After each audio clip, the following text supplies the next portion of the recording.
A história de capas do Enel sempre foi um dos maiores mistérios de One Piece, e dessa vez ela tem um significado ainda muito maior do que imaginávamos, revelando até a origem da vontade dos D.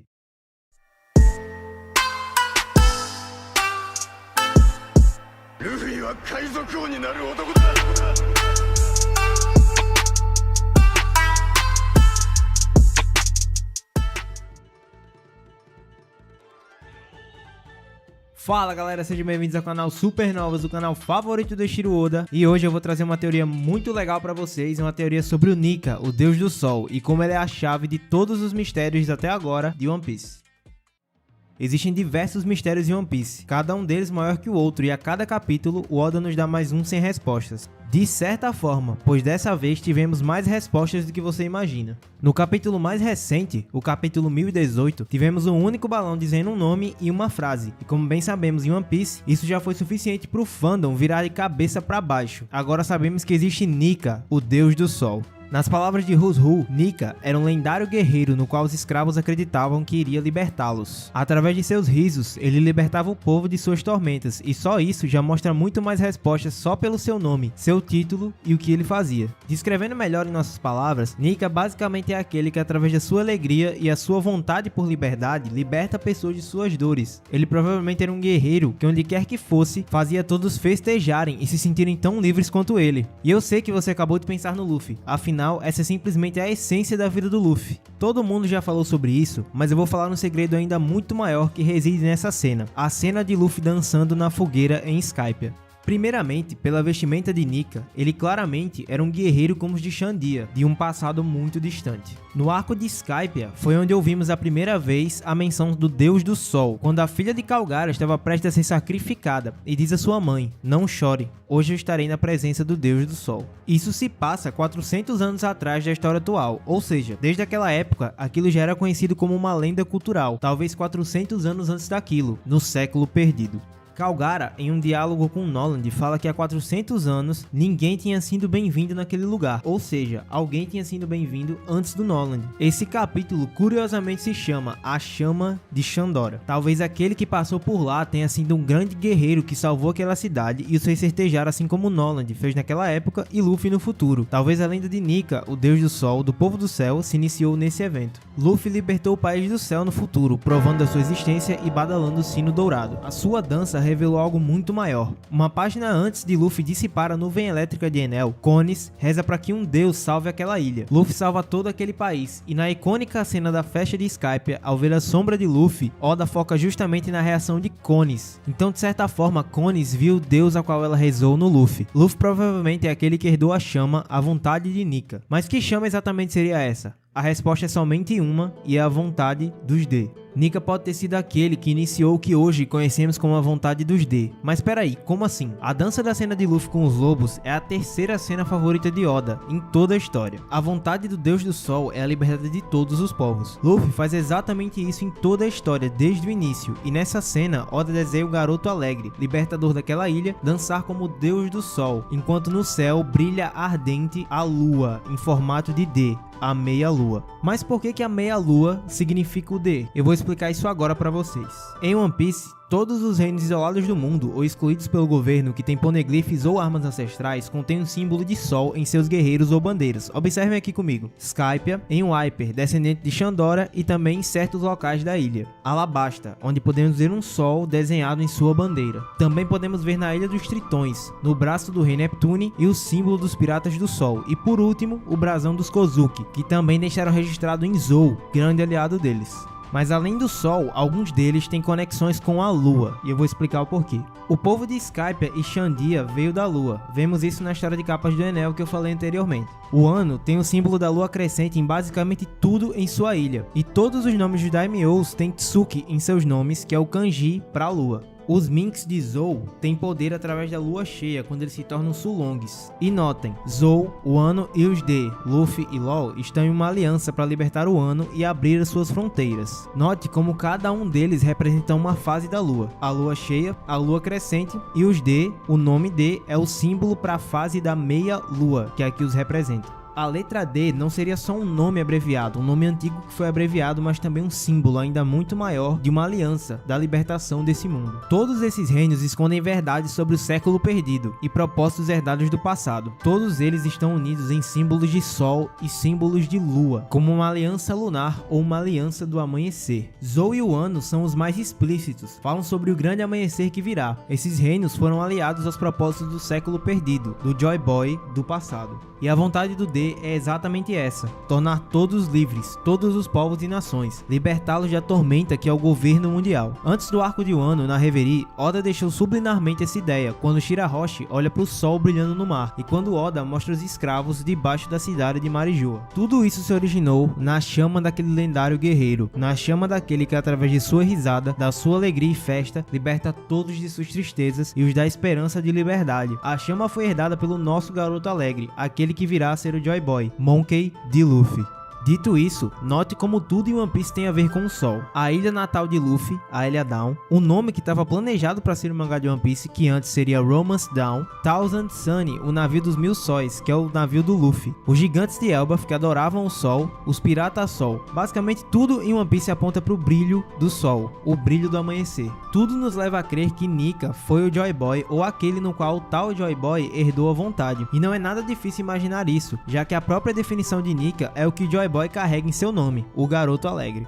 Agora lembre-se da história de Capas do Enel, em que um certo ser veio da lua e ele desce primeiro. Ele tinha um grande brasão de sol ao seu lado. Ele tinha um chapéu muito parecido com o chapéu de palha. E olhem isso, como sabemos, Nika tem o estilo das vestimentas parecidas com o povo de Skypiea. Ou seja, ele pode ter sido aquele que desceu da lua antes do povo da Ilha do Céu. Ele veio ao mundo e ficou conhecido como o lendário guerreiro, o deus do sol. Em outros lugares do mundo foi conhecido como Joy Boy. Joy Boy era Nika, o homem que originou a chama dos D. Luffy, inclusive, por diversas vezes em várias capas coloridas aparece com roupas de povos antigos ou com a lança, exatamente como temos na imagem do Deus do Sol. Observem aqui comigo.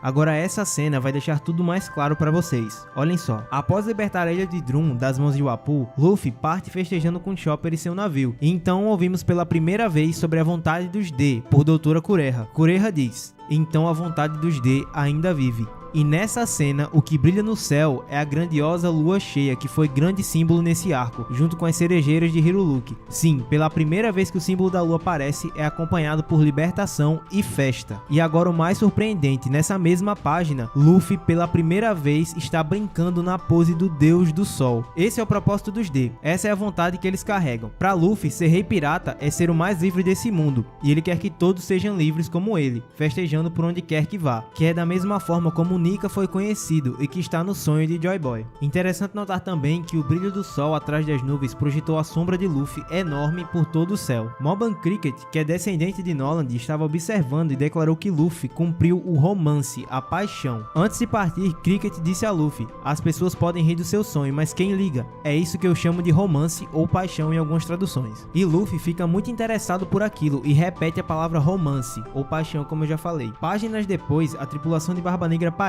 e o primeiro balão, a primeira fala deles é simplesmente amanheceu. E como eu disse, o nome do mangá seria Romance Dawn. Inclusive, Oda já desenhou um curto capítulo em que o nome do mangá que você pode ler no Databook Red é Romance Dawn. Ou seja, nessa cena, o Luffy herdou um propósito, foi até o céu, cumpriu esse propósito e cumpriu o romance do amanhecer, Romance Dawn. E agora eu vou falar sobre o século perdido e o nome do tal reino. No flashback de Robin, temos a fala de Dr. Clover sobre o século perdido. Pelos nossos estudos, os poucos poneglyphs que encontramos, nós aprendemos sobre a existência de uma nação que não mais existe sob nenhum aspecto, mas que ainda aparece nessas mensagens, um reino enorme. Esse provavelmente foi o reino fundado no século perdido por Nika, Joy Boy, reino onde vivia o clã D, que era aliado das nações que mencionei anteriormente no vídeo, todos ligados sob a lua e sol. Afinal, Nika e os Shandians vieram de lá e foram aliados dos reinos que também por sua vez levaram seus símbolos em suas culturas. E é aí que chega a grande revelação que Dr. Clover faria. Ele diz que o reino tinha um vasto poder, mas todas as informações foram cuidadosamente e precisamente apagadas da história desse mundo. Para que não fossem apagados para sempre, eles talharam os poneglyphs, para que essa história ainda vivesse eternamente até que alguém a cumprisse e cumprisse o propósito do amanhecer que estava escrito nelas. Acontece que uma das lendas continuou viva por todos esses séculos, o Deus do Sol, que vive secretamente em algumas culturas e para algumas pessoas. Rusru disse que o soldado que contou a história história simplesmente desapareceu no outro dia, e a CP0 deseja Rus-Ru morto por saber dessa informação. Essa história oculta é perigosa pelo seguinte motivo: se ela vier à tona, será a ameaça mais clara contra o governo mundial. Nika é uma palavra javanesa que significa vitória. Clover estava prestes a contar o nome do reino. Seu nome em si era uma ameaça e continha todas as respostas para aquela história perdida. O nome desse reino, outrora poderoso, que continha todas as respostas de absolutamente tudo nesse mundo, era Dawn,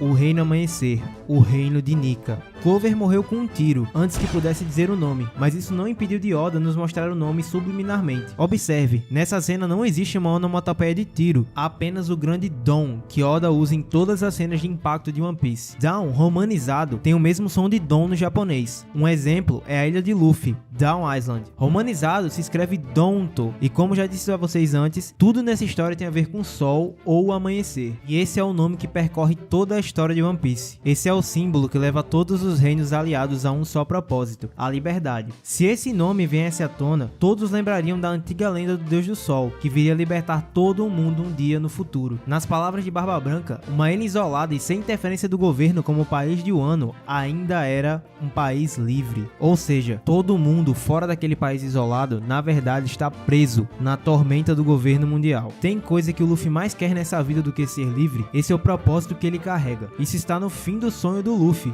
como disse Ace no capítulo 999. Nesse momento, inclusive, Ace e Yamato conversam sobre o sonho do Luffy. Eles trocam sake à luz da lua cheia. Olha lá aí de novo. Os nomes dos capítulos 999 e 1000 se completam em uma só frase: o sake que eu preparei para beber com você, Luffy do Chapéu de Palha. Essa frase é uma referência à mais antiga e importante compilação de poesias japonesas, a Man Yoshu. O autor compôs para um amigo que tinha partido em uma grande viagem. Ele evoca a impaciência daquele que espera o retorno de um certo alguém. Isso nada mais é do que a impaciência que o mundo está para o retorno de Joy Boy, de Nika, que agora está vindo, que é Luffy do Chapéu de Palha.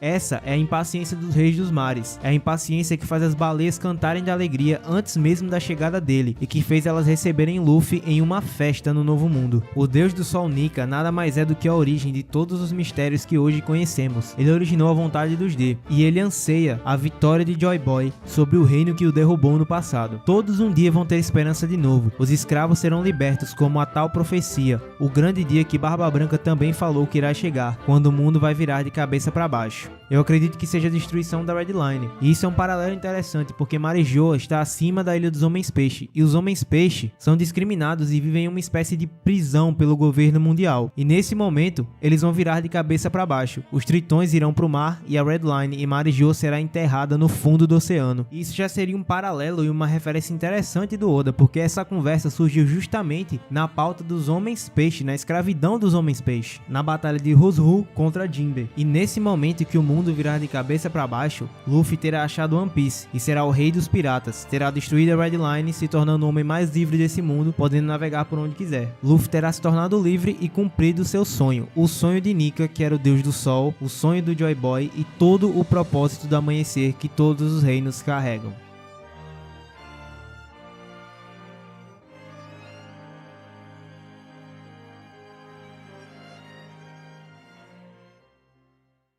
Mas peraí. Falta uma peça nisso tudo, certo? O tesouro One Piece. O que seria esse tesouro? A gente vai dizer tudo numa próxima parte desse vídeo. Existe mais um mistério que provavelmente foi deixado por Joy Boy, Nika ou o Deus do Sol, a música Sake de Binks. E essa música revela exatamente tudo que eu contei nesse vídeo e o que é o tesouro One Piece. E cara, vocês não perdem por esperar. Essa é a maior teoria que já fizemos aqui no canal e eu prometo que eu vou fazer a mente de vocês virar de cabeça para baixo. Então é isso, espero que vocês tenham gostado. Se vocês gostaram, deixe seu like, deu muito trabalho essa teoria. E comentem aí embaixo o que, é que vocês acham. Com certeza tem muito mais coisa que dá pra adicionar nela. Então comentem aí o que, é que vocês acham, o que, é que vocês podem adicionar pra essa teoria. E é isso, galera. Valeu!